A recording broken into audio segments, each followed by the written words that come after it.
O yun ang natumis na juice with jelly. So, lalunod natin yung jelly, no? Ito sa mga kumukulong tubig. Gawin natin yung gulaman. And then, halo-haloing.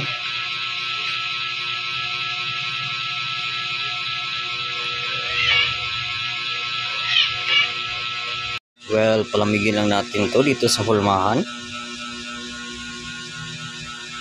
Ginagawa na po natin yung ating minatamis na Chinese melon. You belong to you and I believe.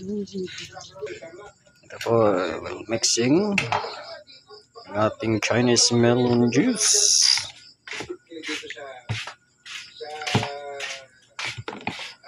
Punawin lang po natin yung ilagay natin ng mga evaporada condense.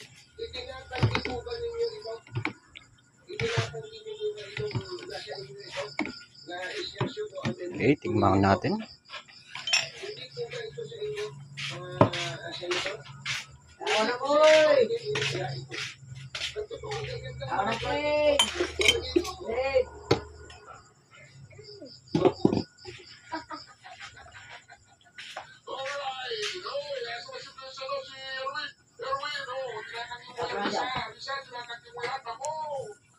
Tapos masarap.